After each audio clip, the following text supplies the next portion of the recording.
What's going on, y'all? This is the Battle Blaster coming at you. You know, I was looking at this thing they call Blacksit, or whatever. It's like Black Exit, and I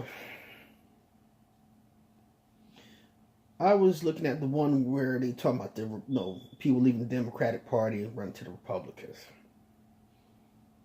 You know, the Republicans did some fucked up shit too, and the laws and shit that they helped to create for us. Some of it meant for good, but it had its trap doors, or it had its catch 22s, as I like to call them. The 13th Amendment is definitely a trap door. I mean, a trap door, like Kanye said, but it's definitely a catch 22. Give you freedom unless you do a crime. Then they could put you in behind bars. Crazy part about it, before that amendment came out, there were nothing such as jails. There was nothing such as police. You didn't have constables and police officers at that time until the 13th Amendment came to be.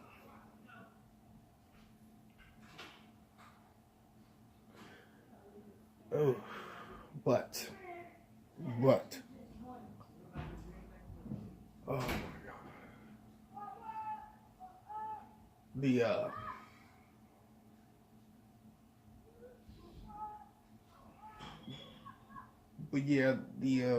The whole thing about what's going on with Brexit and all them places like that, is something more to it. But like I said, let's get down to what I wanted to say. Now, I'm just wondering. Now, I'm just saying, if black people were to just say for one day, we all came to an agreement and said we're all moving back to Africa. We're all going back home. You tell white people, listen, you want us gone, fine. Get us a transport, and let our people get our things and some things together and all of our goods, whatever we got, and we're going to be moving back to Africa. And we move back to Ghana, wherever the hell, Tanzania. Well, you know what I mean? Liberia, wherever. We're moving there. And all we want is a small donation from the government, which is a few millions of dollars, so we can set ourselves up there. You know what I mean? And we move back. And suppose they did do that. I'm just saying, just go with me on this. Suppose. You know how many black people would want to stay here and still would want to be abused? Even if these son of bitches said, here's the money. Just get the fuck out.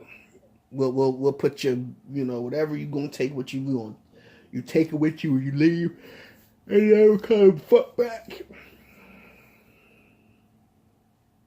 But we don't do that. You know what I mean? Suppose we did do it.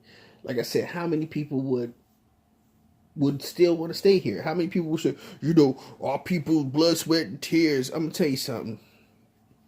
Our people's blood, sweat, and tears built this country, and we shouldn't leave. All right, fine, right. Either we're going to fight for it, either we're going to put money into, a certain candidate that we're going to homegrown, or we should just get up and leave. See, but black people, we don't want to do neither one of them. A lot of us don't even want to do that. A lot of us don't want to say, okay, I'm ready to die to make sure my children's life, and my people's life, and my family's life will be secured for the next 100 years on this place. We're not ready to do that. We're not ready. We're cowards. We wouldn't. A lot of us wouldn't bust a grape in a fruit fight when it comes down to that.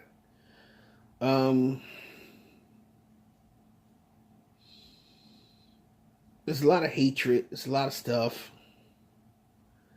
and like I said, the whole shenanigans of it all is a lot of us wouldn't want to leave.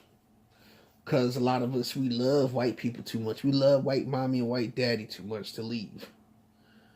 But if these motherfuckers gave us millions of dollars and they send us on our way, free plane tickets to go back to Africa and stay there, do you know what will happen, which is already going to happen to this country? This country is about to die off. I think we shouldn't even be here, because it seems like the more we're here, it seems like the more we're holding on to something. If black people were to just got out and left and leave this country, we all just got up and said, you know what, we're all going, we're taking our families out of the prisons, we're taking them out of the psych wards, we're taking them out of here, we're taking them out of there. Do you know that America would fall within weeks or months? I ain't gonna say weeks, but within months. We are still one of their big contributors, especially in the prison system. So when you're in a prison system, you think about it, Wall Street runs a lot of the businesses. They fuel a lot of the businesses. So if you take one of their biggest commodities out of there, it'll fall overnight. Just a thought, you know. America hates us so much, but it needs us. We are their whipping boy. We are their entertainment. As far as when I'm ready to kill you, I'm going to kill you, and I'm going to laugh about it. And, you know, I like seeing you in pain. I like torturing you. I enjoy seeing you suffer. I enjoy giving you little bones here and there and little scraps of meat here and there and watch y'all fight over it. I love hearing y'all call each other's niggas, and I hate to use that word, but, you know, I love to hear you call each other's niggas and whores and bitches and sluts and homos and all that, whatever the case may be. See, they can't get enough of us, but they hate us and they love us at the same. It's like a, let's put this. They don't love us like you love your girlfriend, or you love your mother, you love your father, you love your brother, your sister. They love us like a retarded pet. A pet that knows that it's getting fed, but will endure you kicking it and punching it and slapping on it, talking about, talking about, you ain't worth shit, shut the fuck up and sit your ass down, go lay down somewhere, you dumb dog, That's how they treat us. And we're just loyal and, I'm sorry, please don't hit me no more. Please don't hit me no more. But we forgot we got teeth. We forgot we can tear your ass up when we feel like it. I'm going to tell you something. Case in point. When I was a little kid, we had a dog. This dog he was a vicious and he was mean, but he wasn't mean to us. He wasn't vicious to us, but anyone else, he'd be protective of us. You could be just sitting outside. He'll just run and bite you if he wanted to. He'll get your ass. And he'll tear you up if he had to. And if you were friends and he knew that you were good friends to us, he would let you in. It was only certain people that he could smell and say, okay, I like you. You're up to, you really got her back, or you got his back, or whatever, or you really a part of the family, accept you as family, so I'm going to accept you as well. Now, if he didn't like you, he would never let you get too close to us. A dog is like strange. It's like a dog is like, he can sense certain things about you. But I remember how my sister would hit on him, when he didn't do what she told him to do. He wouldn't keep quiet, or, if I tell you sit, don't run, don't do this, don't do that. Our dog would he became feared because he knew she would hit him hard and punch on him and punch stab, hit the dog. And this dog, he forgot he was a dog when it came to us because he looked at us like family, but he never rose up to bite or to harm us. Even though my sister would hit him the way she hit him, and I used to feel bad because I'm like, he don't deserve that. We made him into the vicious. He wasn't vicious, but into this guard dog, and he's only doing the job that we ask him to do. See, that's how white people are to us.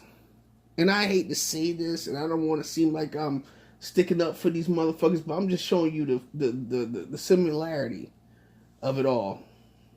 We're like the dog that they taught to, we got to obey them, and we should do what they tell us to do, and they can hit on us, they can beat on us, they can kick on us, and we have been loyal to these individuals, but we've forgotten one thing, that we have teeth.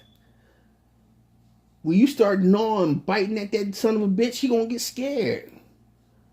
That's just the human fucking nature. You made us to be the way we are. You know what I mean? You told us to bark at other motherfuckers, but when we start barking back at you here and there, y'all start punching and beating on us and doing whatever you want to do to us, and then it's like we become silent somewhat. You know what I mean? If you can understand what I'm trying to say to you. Even if we snap at you, you still rule the day over us. And that's just what I was just thinking, It's just, until we can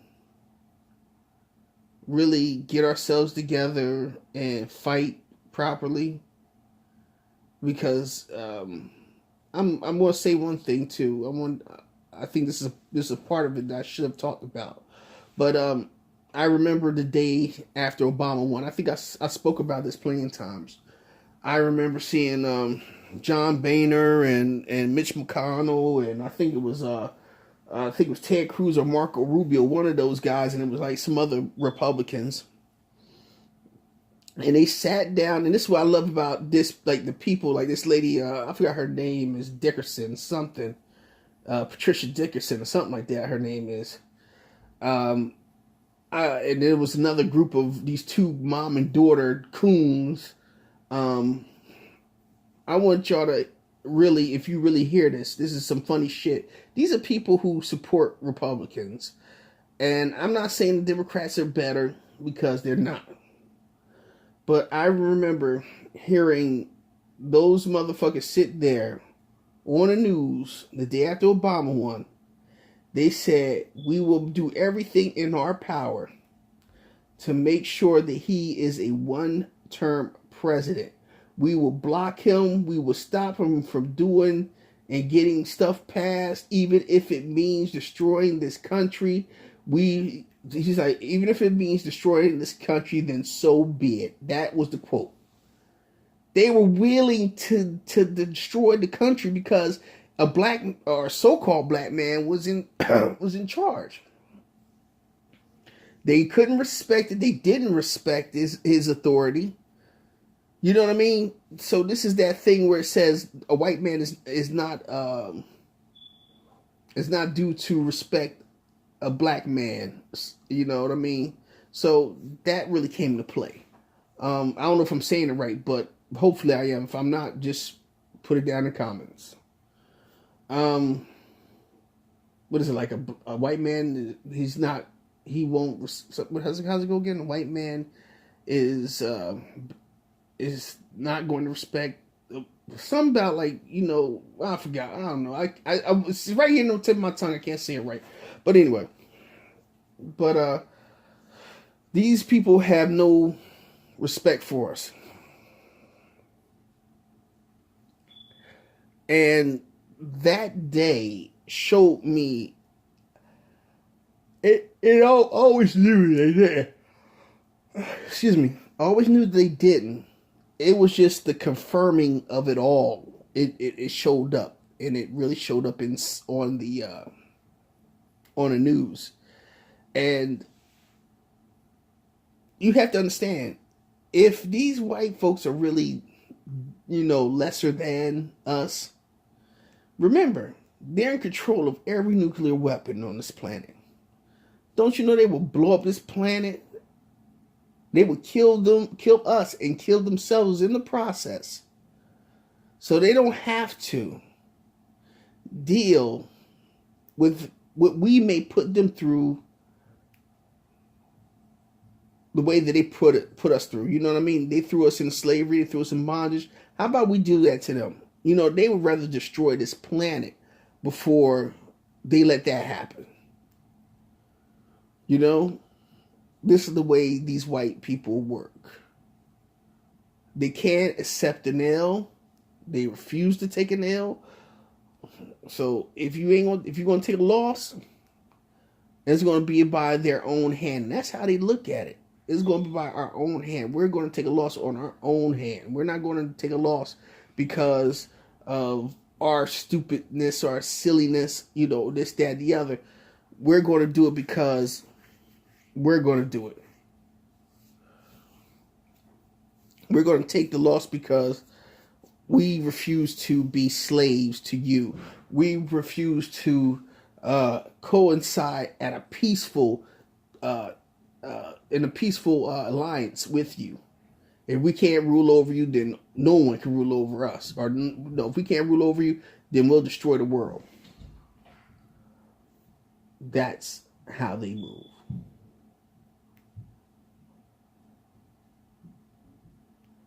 So just saying and trying to put it in that perspective, that's the way they look at us. They look at us like we're dogs. They look at us like we're some type of, you know, domestic pet. And if they can abuse us in the process and we sit right there and keep taking it, then oh, so be it. As long as we keep defending them. So our actions prove to us, no matter what we do, we're kind of defending them.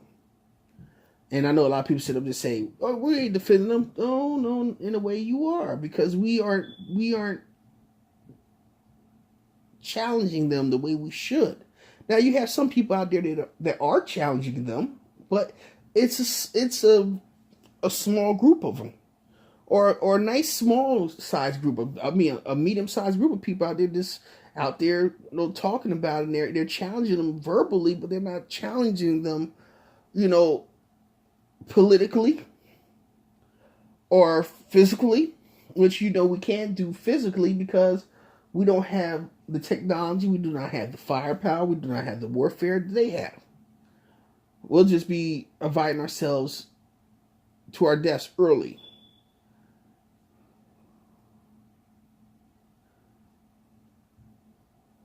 You have to fight on a mental level, a financial level,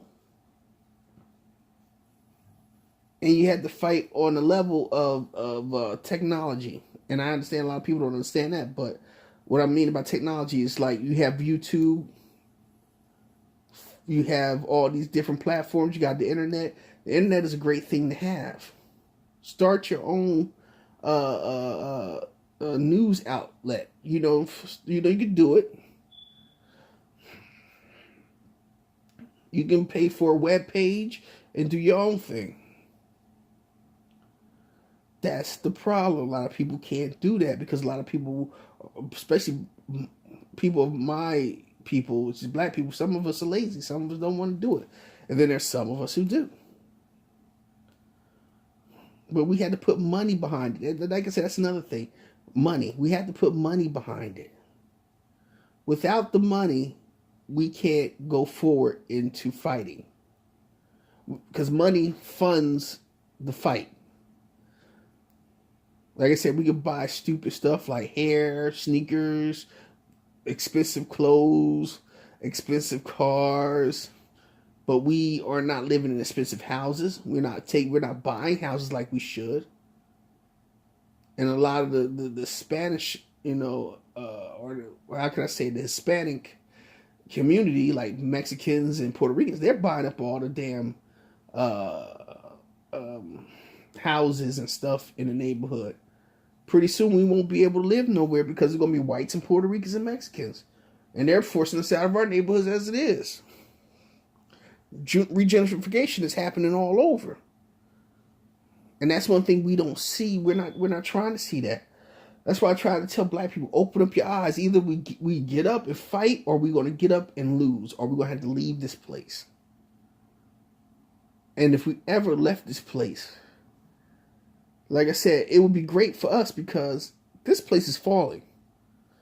And I really don't want to be here when this place falls. It's not my intention to run. But you know what? Get out of the burning house while you still have a chance, while there's still a exit strategy and a clear path to the exit to get there. You know? We should just do so. Unless we are willing to take the harder road and fight. And after we fight, we have to put our foot down and do some dirty things. And we can't be scared. We can't be cowards at the situation. We got to get up and we got to do our thing.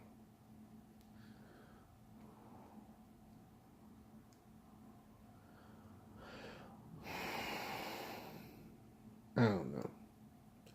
But that's just a thought. So I was going to put it out there to you guys. What are your thoughts on that? All right? This is the Battle Blaster. I'm out. Peace.